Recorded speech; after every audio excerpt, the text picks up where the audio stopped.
Our TV screens, which are getting bigger, brighter, and clearer all the time, are full of faces.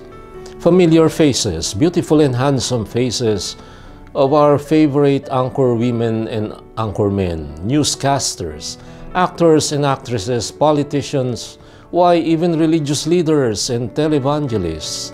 They come straight out of the TV screens and invade the privacy of our living rooms and bedrooms. They become one with us. They form part of our daily regimen. We not only see them, even in the increasing number of glossy, expensive magazines that have of late made inroads to our national psyche, we also hear them talking above the normal din of everyday household noise. Who among us is not familiar with the faces of movie stars endorsing a favorite fast food product, whether homegrown or foreign? We do not have to be searching far and wide to see the faces of those whom we love or admire. The society we live in is awash in all types of faces, of all shapes and sizes, all features, and all traits. The faces we long to see are just a flip of a page or a click of that ubiquitous remote control away, or of the mouse. There was a time when faces and images of faces were not easy to find. Photography is less than 150 years old. Movie cameras just came into the scene less than 100 years ago.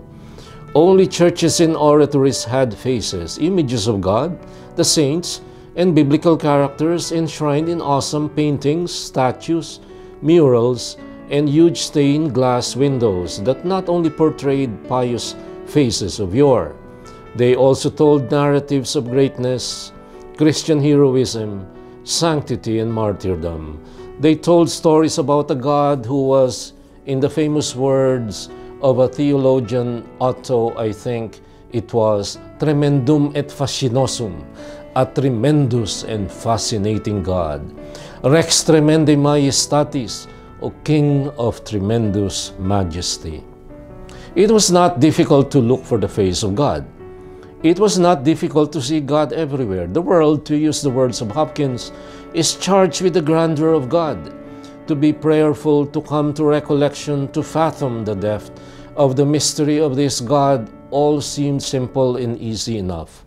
Churches and even little family altars all spoke of a God whose face was near, whose presence was felt, albeit in the hushed, subdued tones of reverence, inside dark, smoke-filled and candlelit chapels and naves. God's face shone above all others. The face of holiness, the smells and sights of sanctity were unmistakably present in the innumerable holy places of a not-too-distant past. Today, the liturgy opens with a quote from Psalm 105. "Let hearts rejoice who search the Lord. Seek the Lord and His strength. Seek always the face of the Lord."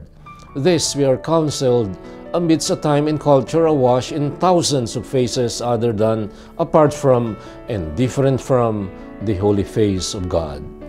Nowadays, the face of God is buried under an avalanche of so many other faces. The countenance of God has long been blurred by the glitter and glamour of famous celluloid faces that invade our homes each day. The hushed and silent presence of a deeply felt divinity hiding behind a veil of mystery in chapels and churches and incense-filled altars all over has, for long, been replaced by the irreverence of noise, color, and action-filled images courtesy of the mass media of communication, and of late, that ubiquitous selfie that dot our social media pages, thousands and millions every day. The face of an attentive, listening, and caring personal God has all but disappeared now in a culture that prizes a God somehow present in a kind of generic way, through simple and short stories that somehow make the reader feel good about himself.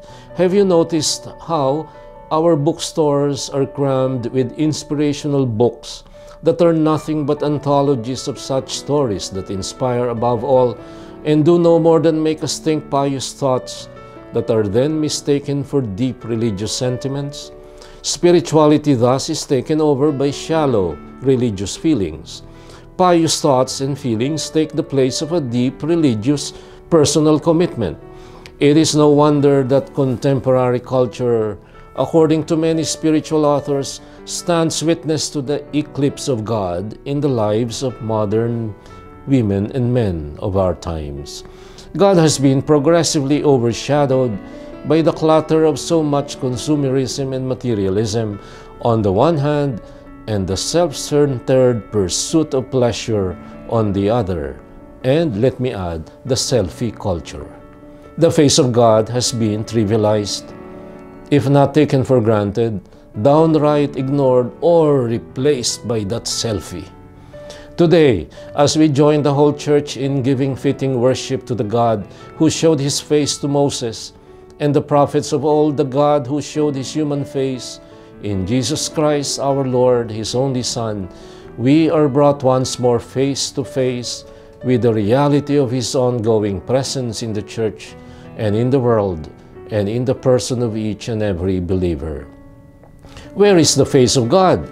According to the first reading from the book of Exodus, how are we to see his countenance? Exodus shows us where to find his face. Those of widows and orphans and aliens. These are the Anoim, the poor of Yahweh.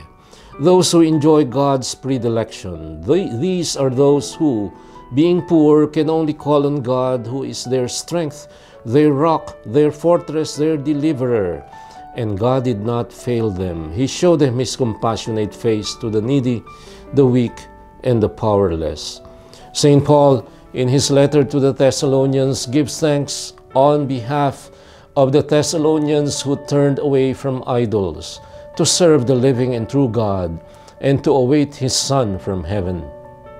In effect, he tells his spiritual sons and daughters that they did well turning their backs to false images, false faces of the true God.